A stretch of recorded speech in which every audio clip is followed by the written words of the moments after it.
Olá, tudo bem? No programa Câmara 100 Anos eu recebo hoje o Dr. Ricardo Castilho, atual vice-prefeito de Penápolis, mas que já foi vereador, já foi presidente da Câmara, já foi prefeito de Penápolis, deputado estadual. Doutor, e o senhor foi vereador pela primeira vez quando a Câmara completava 50 anos. Tudo bem? Exatamente. Seja bem-vindo à Câmara. Muito obrigado, Cacá. Muito obrigado pela oportunidade. E realmente, para mim, é um motivo de muita satisfação ter participado do cinquentenário e agora do centenário da Câmara Municipal de Penápolis.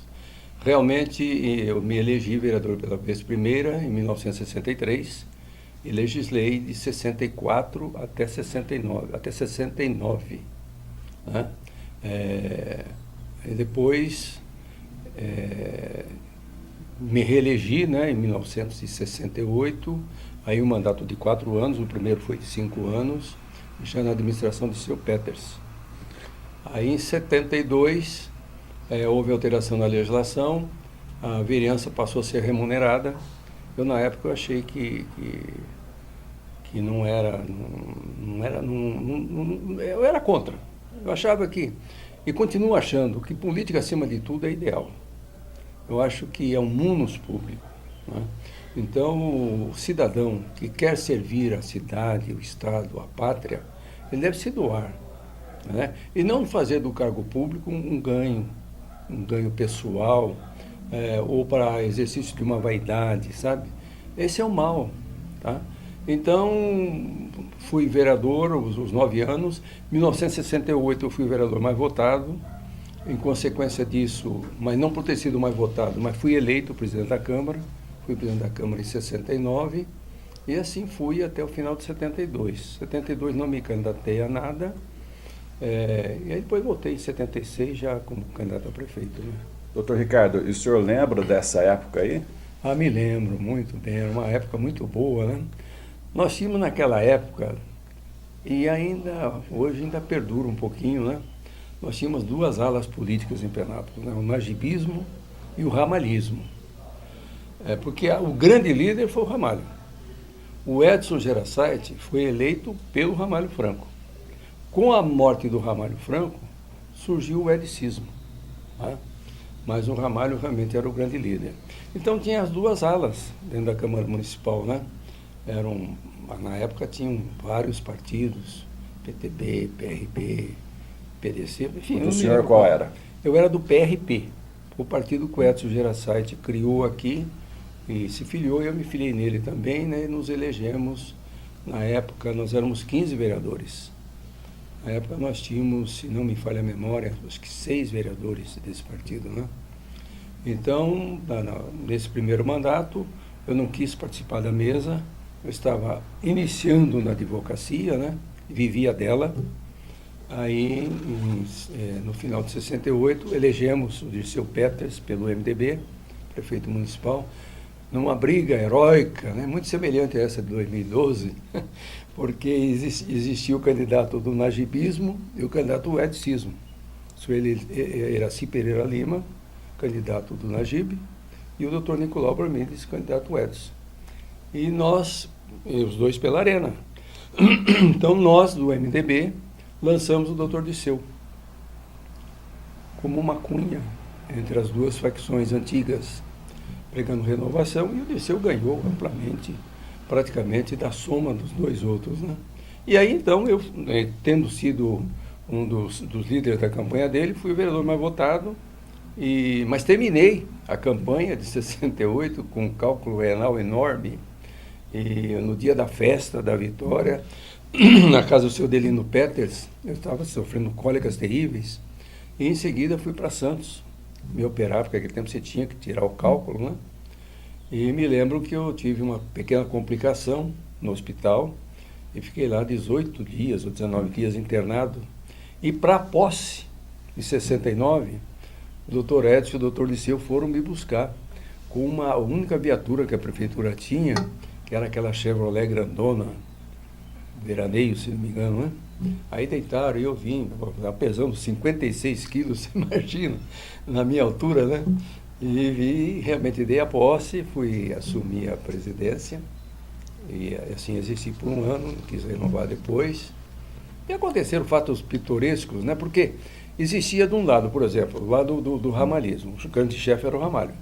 E tinha mais 3 ou 4 vereadores eleitos por ele, porque ele tinha sempre uma votação estrondosa, né? E do najibismo tinha a liderança do Dr. Mário Sabino, que era irmão do Najib, o Pituca, o Genésio Buzenbay. Vamos aproveitar a oportunidade e Certo. citar aqui os vereadores da primeira legislatura que o senhor participou, de 64 a 68.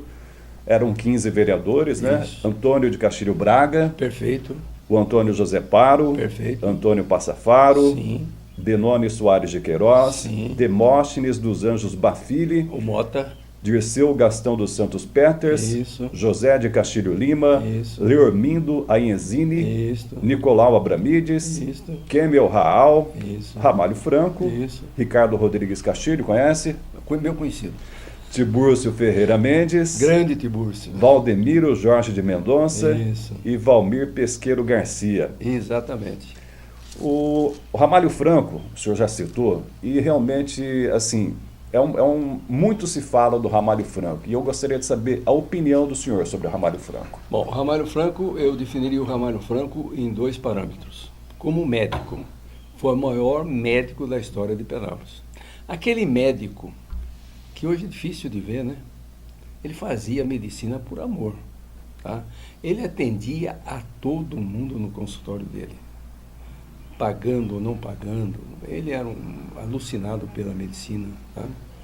E caridoso, extremamente caridoso, mas muito inteligente, muito inteligente. Então ele aplicava aquela inteligência dele e o relacionamento que ele tinha com uma clientela enorme para ser candidato, né? Não que ele precisasse daquilo, pelo contrário, ele se doava também como vereador, tá? Tanto que sempre ele se insistia para que saísse do prefeito, ele nunca quis. Então, meu negócio é ser legislador e a medicina, não é verdade? E, lamentavelmente, faleceu tragicamente em 67, né? E aconteceu um fato, se você me permite, naquela eleição de 63, em 1964, nós tínhamos a maioria na Câmara, a ala edicista, com o Ramalho. E o presidente do nosso partido, um dia nos pediu uma reunião conosco, aliás, a reunião foi no meu escritório de advocacia. Disse, olha, comunicando a vocês que nós vamos votar no Ramalho Franco para presidente. Aí alguém disse assim, mas por que o Ramalho Franco? Não, você não colocou isso em discussão, presidente. Não, mas eu já assumi esse compromisso com ele e nós vamos votar. O Nicolau Abramides, que era do partido, disse, mas peraí, sem disputa? O Ramalho merece, lógico que merece, mas já foi presidente tantas vezes. Eu também sou candidato. E aí criou um impasse dentro da bancada. E o Nicolau tinha a votação dos najibistas. Se não me engano, na época eram 4 ou 5. Eu falei, eu tenho, mas nem que tenha só meu voto, eu sou candidato. Pô, eu, o mais jovem, né? Sentia aquilo, eu falei, pô, mas é chato esse negócio aí, não vamos começar já com uma briga, né? Eu sabia que o Benoni Soares de Queiroz tinha vontade de ser presidente da Câmara. Ele já era reeleito. Aí procurei pelo Benoni e disse, Benoni, você quer ser presidente da Câmara? Ah, mas não dá, quem é que ganha do Ramalho? Eu falei, não, acho que você ganha. Pô, mas e o Nicolau? Não, aí é outra conversa. Tem 2 vereadores nossos, se não me falha a memória, Antônio José Paro e Valmir Pesqueiro, que não votavam no Nicolau. Não votavam no Nicolau de jeito nenhum. Então eu os procurei e discuto uma coisa. E se nós tivermos um outro candidato do partido? Não, se tivermos qualquer outro do partido, a gente vota. Muito bom. Aí chamei o Benoni.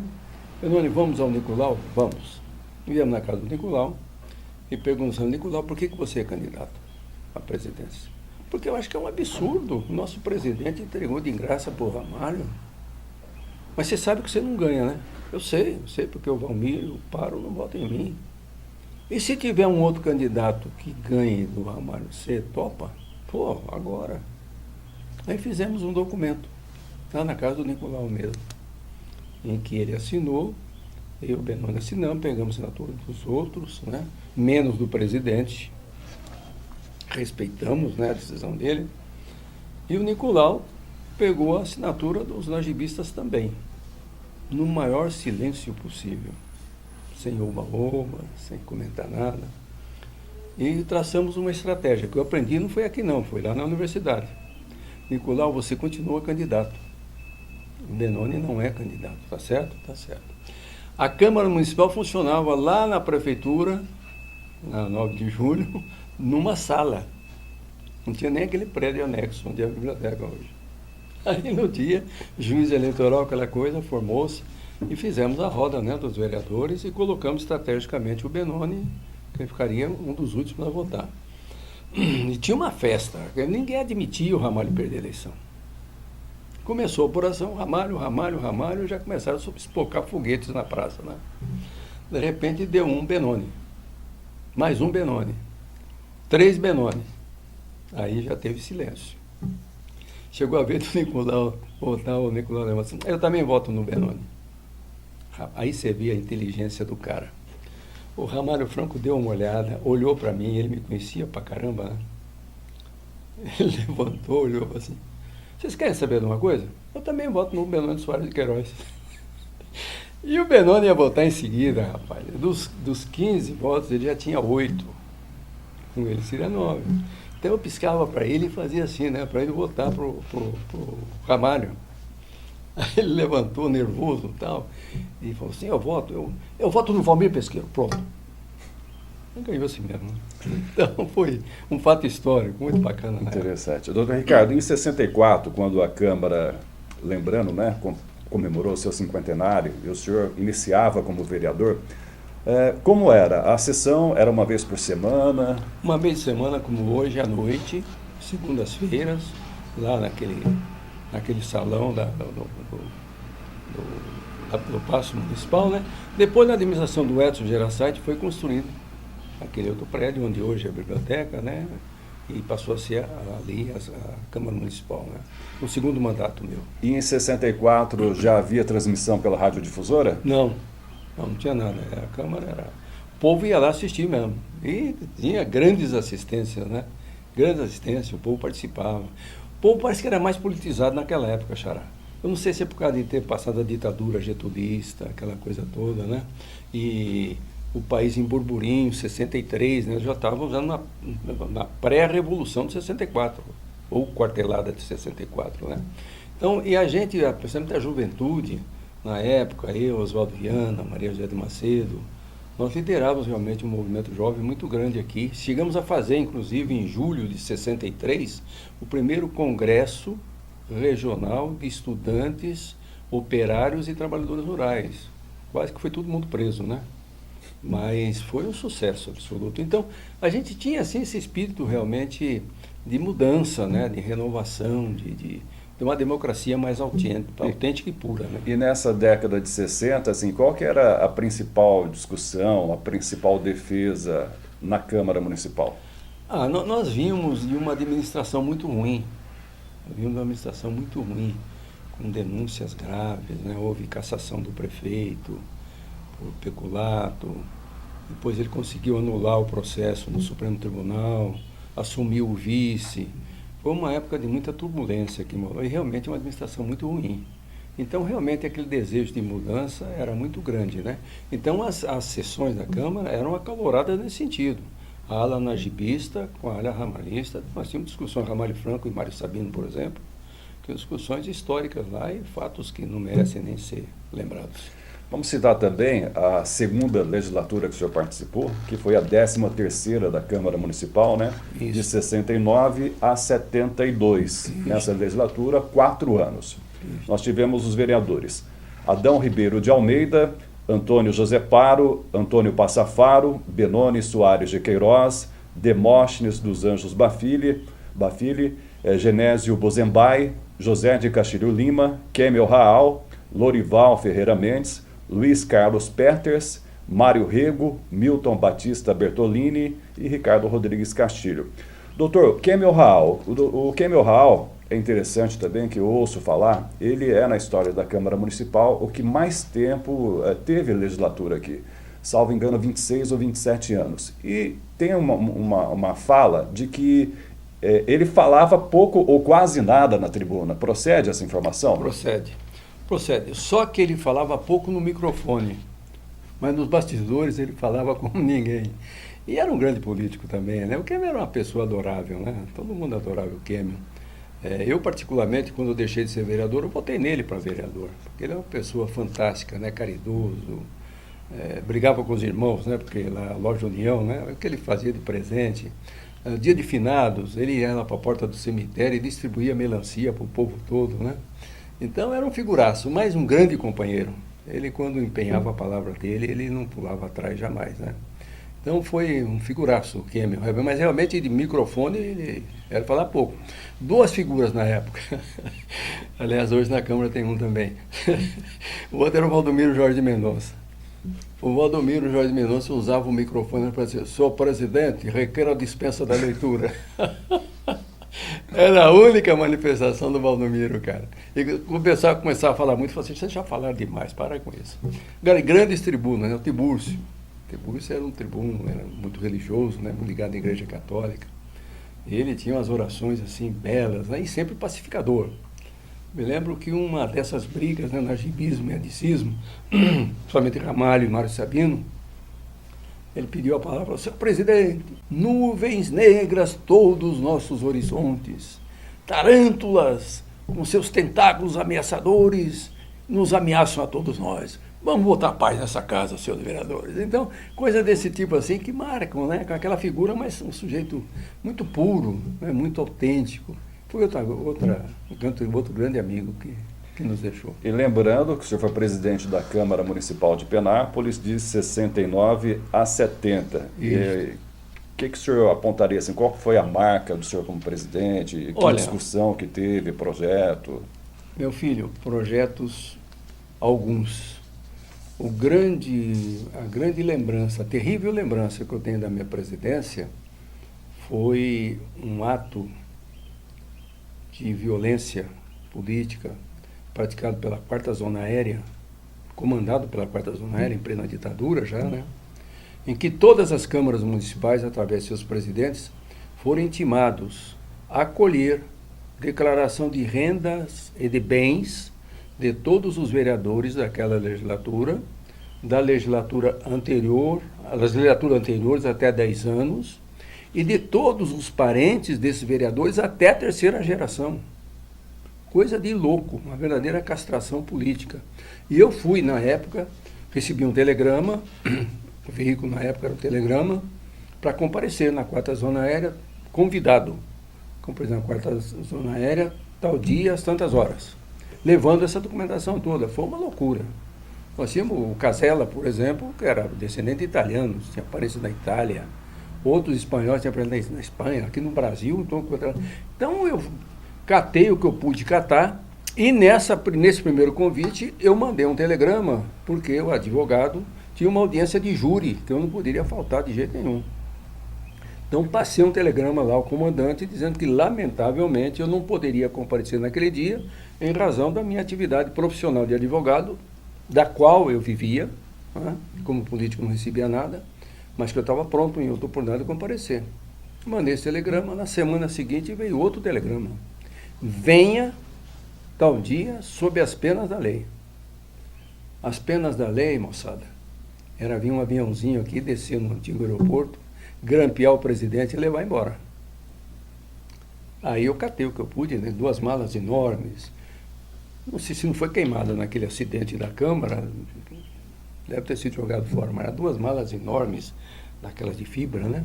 Cheias de documento. O que eu pude, fabricamos documento, aquela coisa toda. E fui para lá. Cheguei lá na 4ª Zona Aérea, 9 horas da manhã. Cheguei, tinha uma fila indiana no pátio, tá? E eu fiquei das 9 da manhã às 5 da tarde naquela fila indiana, sem poder sair. Tinha uma torneira onde você bebia água e só. É meio longo. Posso contar? Pode. Esse aí foi muito triste. Marcou demais, né? Aí às 5 horas eu fui o último a ser atendido.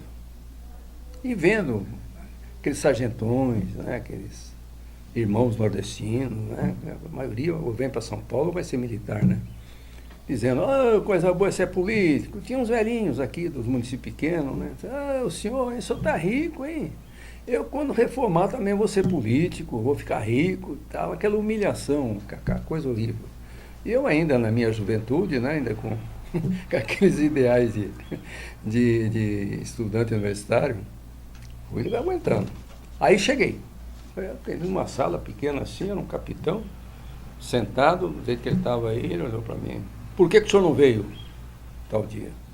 Eu falei, eu comuniquei ao senhor, o senhor não recebeu um telegrama meu, justificando. Não, senhor, mas quando o senhor recebeu uma coisa, o senhor atenda. Eu falei, o senhor então me convoque. Se o senhor me convidar, eu virei se eu puder. Convite, capitão. A gente atende quando pode e se quer. Agora daqui para frente o senhor atenda sempre como convocação. Tá bom, então o senhor manda a convocação. Trouxe os documentos? Trouxe. Eu peguei a primeira mala, botei em cima da mesa, ele abriu, pegou um papel e falou, tá tudo errado. Pode fechar e levar para trás. O senhor vai fazer tudo de novo. E volta aqui. O senhor vai ser convocado. Tá bom, o senhor convoca. Peguei as malas, vim embora, joguei lá na cama, no canto. Nunca mais vi. Isso foi feito no Brasil inteiro. Na minha gestão de presidente da Câmara Municipal de Penápolis. Isso aí é aquilo que desmotiva você para qualquer coisa, mas, por outro lado, cria dentro da gente também uma revolta, que às vezes eu demonstro, principalmente nos meus artigos, e alguns não entendem. Sabe? Eu passei por isso. Eu passei por colegas meus foram presos. Penapolenses desapareceram naquela época. Sabe? Então, eu sou democrata até o último caso e realmente eu reafirmo isso. Política é ideal, não é profissão. Falando de juventude, retomando um pouquinho do cinquentenário da Câmara Municipal, quando o senhor iniciou como vereador, né? O senhor também era bastante jovem e assim, como é que foi? Primeira vez que o senhor falou, sou político. Sou candidato a vereador, e lembrando também naquela época do cinquentenário da Câmara Municipal, um ano antes, quando o senhor se elegeu vereador, como que era o perfil da campanha política? A campanha política era olho no olho, a campanha pessoal, individual. Você fazia campanha com... Eu tinha um grupo de jovens no Clube Corinthians, que era presidido pelo meu sogro, seu Benito Valeiros, e ali nós formamos um grupo de 80 jovens. Né? Fazíamos lá as brincadeiras, as festas e tal. E ali foi o meu núcleo eleitoral. E foi o seu Benedito que incentivou o senhor a ser vereador? Porque antes ele já tinha sido vereador. Tinha sido vereador ramalhista roxo, né? E ele realmente não só me incentivou, como foi meu grande cabo eleitoral. 2 grandes cabos eleitorais eu tive. O Benedito Valeiros e o Aparecido Lindório de Castilho, meu primo. Ele depois se tornou vereador também, né? Então, eles dois praticamente fizeram a minha campanha. Dentro do Clube Corinthians, e a minha família é muito grande, a família da minha mulher também, né? Tanto que, quando, no meio da nossa campanha, o Nicolau era o nosso líder, né? Da campanha. E o Nicolau um dia perguntou para mim, escuta, menino, quantos votos você acha que você vai ter? Eu falei, doutor, meus amigos aí, a meninada e tal, meus parentes, eu acho que eu tenho uns 50 votos, eu tenho. Fica tranquilo, eu vou ter 1.500 votos, você vai nas minhas águas. Eu falei, muito obrigado, doutor. E aí, no final da eleição, aconteceu um negócio chato, porque ele teve 101 votos e eu tive 186. E ele empatou com o Milton Bertolini e ganhou pela idade. Então, um dia ele me falou, escuta, enquanto eu estava lá no palanque pedindo voto e apresentando tal, você estava lá embaixo tirando meus votos. Eu falei, não, senhor, de jeito nenhum. O Nicolau era um figuraço também, né? E o senhor falou de palanque, então naquela época também já tinha comício? Tinha poucos comícios, mas tinha, né? E com muita... Porque naquele tempo, qual era a alegria do povo? Qual era o divertimento do povo? A Praça 9 de Julho, em volta do Coreto, tá? Ver passar os trens passageiros, principalmente o da noite, e assistir o comício, compadre. E tinha a Praça Carlos Sampaio também. A Praça Carlos Sampaio Filho, o Coreto da Praça Carlos Sampaio Filho. Depois a Fonte, né, com o Joaquim, né? Quando ali a moçada fazia o giro, né? Os homens giravam pela direita, as mulheres pela esquerda, e nós nos cruzávamos, né? Então esse era o divertimento do penapolense na época. Não tinha televisão, tá? E não, você ia na plataforma da Estrada de Ferro, que ele ficava lotado de gente para ver o trem passar. E ainda sobre a campanha, o senhor tinha por volta de 24 anos quando se elegeu vereador? Isso. Eu sou de 37. Já era formado em Direito? Formado em Direito. Estava com 2 anos de formado em Direito. Comecei a advogar aqui em 63. Aliás, eu fui candidato no primeiro ano meu, daqui em Penápolis, em 63, quando eu iniciei aqui como estagiário do Dr. Braulio Samarco. Grande professor. Grande professor, amigo. Fantástico, né? Outro grande político, grande presidente dessa casa, né? Tanto que, eu digo para você, tem umas figuras ali, naquele meu discurso de posse você deve lembrar, que eu falei, fulano, vai descer de lá, se eu não falar isso, eles vão descer de lá e vão gritar, né? Porque realmente eram pessoas diferentes, né? Doutor, eu deixo espaço agora para suas considerações e especialmente sobre o centenário da Câmara Municipal. Olha, Cacá, eu repito, é uma honra muito grande para mim. Tem mais vereadores, né, daquela época que acho que você deve entrevistar também grandes figuras, né? Antônio Bassafaro, Antônio José Paro, né, daquela época, Valmir Pesqueiro. Infelizmente perdemos, né? Ramalho Franco, Antônio Castilho Braga, Antônio Castilho Lima. Tem o Pituca, Pituquinha. O Pituquinha está uma bola, né? É uma bolinha. Mas dizer então que para mim é uma alegria muito grande e ter a oportunidade de passar para a história dessa casa essa vivência toda que eu tive. E foi aí, depois desse exercício da legislatura, que eu aprendi a respeitar o outro lado que é o executivo. Né? E depois me tornei prefeito e graças a Deus com uma administração da minha parte harmoniosa. Eu só tive problema quando eu criei o DAEP. Alguns vereadores não queriam que eu criasse o DAEP, queriam que eu entregasse para a Sabesp. E aí tivemos que brigar. E é interessante também, repercutindo a história do Legislativo Penapolense, porque o senhor saiu de um Legislativo Municipal e tempo depois foi para o Legislativo Estadual. Exato. Dá para apontar, assim, diferenças grandes ou... Não, Xará, infelizmente é tudo igual. Tudo igual. Se for para o federal é pior ainda. Eu tive muito aborrecimento na Assembleia Legislativa e não me reelegi por causa disso. Porque eu continuei sendo deputado político honesto, idealista. E eu atrapalhei muita gente lá, né? Atrapalhei muita gente. Tanto que eu fui cassado em 2006. Eu fui cassado pelo governador e pelo candidato, hoje chefe da Casa Civil, Edson Aparecido, porque eu fui o voto decisivo por essa Aparecido não ser o presidente da Assembleia. Com o meu voto elegemos o Rodrigo Garcia. Sabe? Mas assim, democraticamente. Foi discutido, foi ampliado 2 candidatos. O Rodrigo nos respeitou, porque nós éramos 15 deputados de um bloco parlamentar formado por 6 partidos pequenos. Era PV, PSB, PMDB, PDT, PRONA, sabe? E PSC. Então, nós formamos um bloco parlamentar, repito, graças a Deus foi de minha iniciativa, para poder ter força política. Porque no início a gente era considerado como deputado de 2ª categoria, meu. Você não tinha direito à liderança, você não participava do colégio de líderes. Isso aí nunca passou pela minha cabeça, eu não aceitava. Então, com alguns colegas, inclusive hoje, o Valdomiro, prefeito de Rio Preto, era um dos líderes. Vignoli, hoje prefeito de Catanduva, era outro líder. Nós éramos 3 líderes desse bloco. Eu, pelo PV, o Valdomiro pelo PSB e o Vignoli pelo PDT. Nós revolucionamos a Assembleia. E mudamos pela primeira vez na história, o Executivo não decidiu a eleição na Assembleia. Mas não que nós quiséssemos brigar com o Executivo, porque o Executivo foi mal orientado e o candidato era ruim. Sabe? Então isso aí marcou. Isso era uma campanha terrível. Levaram o deputado de Birigui para o PSDB para trabalhar contra mim na região toda aqui em Penápolis. Muita gente que está aqui na Câmara, o Célio, que está na Prefeitura, trabalharam por Roquinho contra mim, pô.